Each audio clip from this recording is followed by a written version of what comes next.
La Mongolie refuse d'arrêter le président Vladimir Poutine lors de sa visite, malgré le mandat de la CPI. On fait quoi? On rit, on acclame ou quoi? C'est quand même bizarre. Théâtre international. Hein? Une loi pour vous, une loi pour nous. Ok, la loi sur vous est différente de la loi sur nous. C'est ça. Voilà.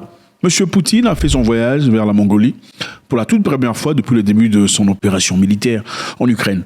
Il lui avait été issu un mandat d'arrêt international. L'accusation a été faite sur base des enfants qui étaient déplacés depuis l'Ukraine vers la Russie. En effet, pour simplifier les choses, des enfants vivant dans les périmètres russophones de l'Ukraine étaient bougés de l'Ukraine vers la Russie. Beaucoup d'enfants. Et pourquoi étaient-ils bougés? Les Russes disent qu'ils avaient bougé les enfants parce que cet endroit a été bombardé de manière constante par des Ukrainiens qui essayaient de récupérer ces territoires qui étaient en ce temps-là entre les mains des Russes. Donc, puisque les Ukrainiens, d'après les Russes, naturellement, n'aiment pas beaucoup les Ukrainiens russophones, ils s'en foutaient éperdument. Donc, les bombardements se faisaient nuit et jour, sans essentiellement regarder où ça tombe, parce que d'après les Ukrainiens, tout ce qui est russophone en Ukraine est pro-russe. Donc, ils subissaient les conséquences des bombardements, ça ne pose aucun problème. Alors, pour éviter cela, les Russes ont dit la charge sera lourde. Alternativement, il faudrait dans ce cas prendre ces enfants et les balancer en Russie. On attend jusqu'à ce que les choses changent. Alors, M. Poutine avait-il raison de le faire ou pas? Essayons de protéger ses enfants. Point d'interrogation. D'autre part, les Ukrainiens disent M. Poutine, ou Vladimir Poutine, le bandit, se permet de prendre des enfants sans essentiellement demander l'autorisation de leurs parents ou de l'Ukraine pour les envoyer en Russie. Ça, c'est inacceptable. Trafic humain, trafic d'hommes. Et la CPI en a profité. 17th of March 2023, the International Criminal Court has issued 2 warrants of arrest in the Ukraine situation for Vladimir Putin, President of the Russian Federation, and for Maria Lvova-Belova, Commissioner of the Russian President for Children's Rights, for the alleged war crimes of deportation of children from Ukrainian occupied territories into the Russian Federation. Avec l'aide de l'OTAN, évidemment, et la pression américaine. Oui, évidemment, il faut condamner Poutine, il faut le jeter en tôle, et tout le bazar. La CPI a dit qu'il y avait un mandat d'arrêt international sur Vladimir Poutine.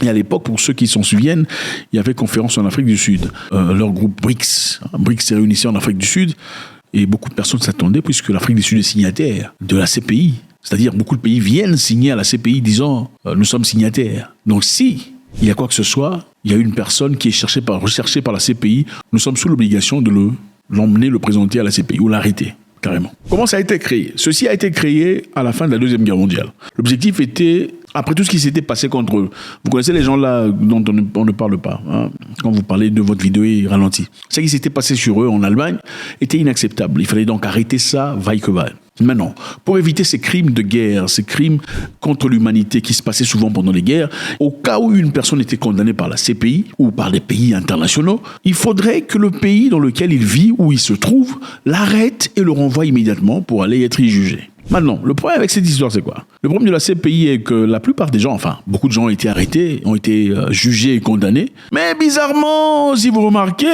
la nature de ces gens sont généralement noirs de peau. Ah oui, il y a Laurent Gbagbo qui a été à la CPI. Il y a Jean-Pierre Bemba qui a été à la CPI, il n'est pas blanc. Il y a Bosco Tangana qui a été à la CPI, il n'est pas blanc. Il y a plusieurs personnes qui y ont été, mais généralement, ils ne sont pas européens, en tout cas pas européens de la première classe, ok? Européens de l'Europe de... Il y a seulement une personne, je crois, un président d'un pays là négligé. D'ailleurs, il n'aimait pas les Amériques, qui a été balancé là. Slobodan Milošević. Enfin, bref. Robert Mugabe disait, il était parmi les premiers à se retirer de la CPI, disant qu'apparemment la CPI est une histoire des Noirs. C'est un bureau financé par les Européens ou les Occidentaux dans l'objectif d'incarcérer les dirigeants noirs, qui généralement sont contre leur façon d'opérer. Nous n'avons pas signé le traité de la CPI. Le Zimbabwe a refusé. Nous avons dit non. Nous n'allons pas nous soumettre à une justice en dehors de notre pays. Pourquoi faire? Donc les dirigeants noirs qui ne veulent pas se courber à leurs demandes, généralement sont caricaturés, appelés terroristes, dictateurs, finisseurs, et ce sont ces personnes qui généralement vont à la CPI. C'est pas pour dire que ceux qui vont à la CPI sont tous innocents, pas du tout. C'est pour simplement dire qu'on n'a jamais vu les Européens ou les Occidentaux. Regardez Tony Blair, avec son ami, comment il s'appelle, Clinton, le père. Enfin bref, Bush, excusez-moi. Tony Blair et Bush, ils sont partis en Irak, commis des atrocités, des choses incroyables, inexplicables. C'était sous quel ordre? Sous prétexte qu'il y avait des boissons à long terme. Non, pas des boissons, c'était quoi? Des armes, des armes à destruction massive en Irak. Mais parti là-bas, on n'en a jamais. Jusqu'aujourd'hui, on attend les armes de destruction massive. À penser que dans la salle, dans l'Union des Nations, les Nations Unies, il a osé dire, quand on lui a posé la question, est-ce que vous avez des évidences correctes, palpables, que vous pouvez nous montrer, divulguer ici pour que l'on voie? Il dit, soit vous êtes avec nous, ou vous êtes avec les terroristes. Des évidences, il n'a pas donné des preuves. Il a dit, vous êtes soit avec nous, ou soit avec les terroristes. Nous, les Américains, on va aller faire la guerre. Ces gens-là sont partis, ils ont détruit des vies, ils ont détruit la culture, ils ont détruit des éléments historiques de l'histoire cachée sur beaucoup de choses. Certaines personnes pensent sur les Anunnaki, sur l'histoire cachée de la spiritualité, enfin beaucoup de choses. On a aussi dit qu'ils sont partis pour voler de l'or.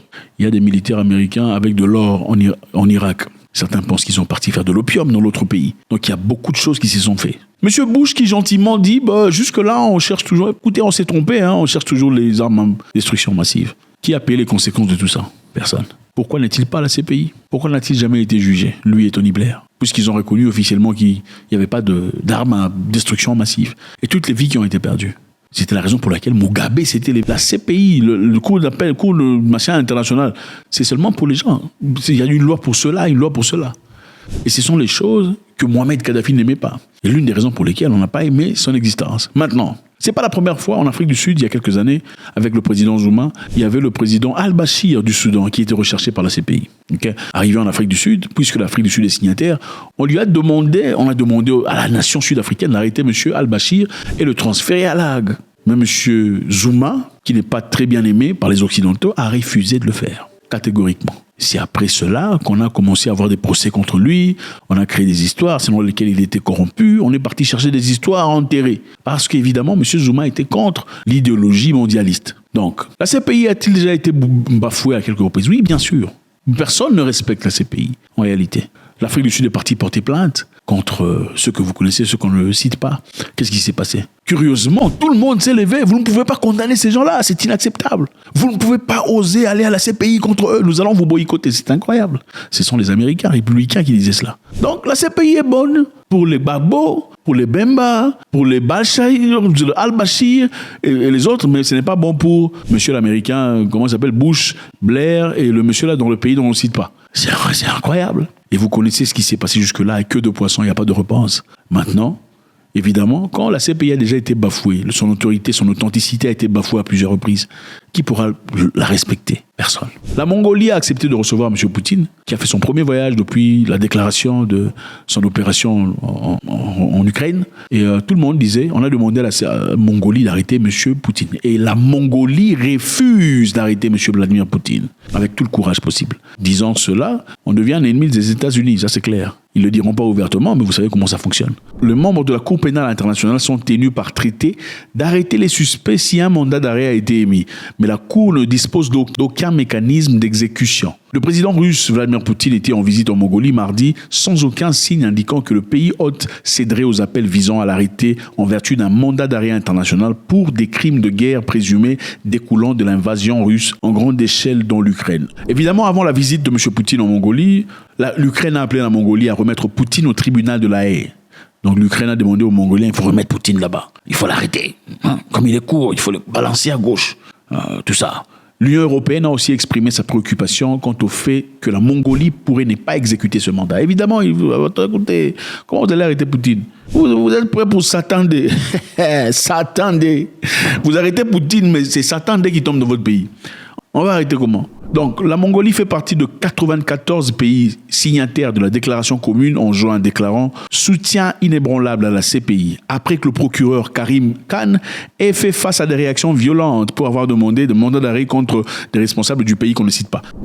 Ils allaient demander des mandats d'arrêt contre le chef du pays là. On n'a pas respecté ça. On a commencé à l'accuser. On a dit sa famille ne viendra plus jamais aux États-Unis d'Amérique.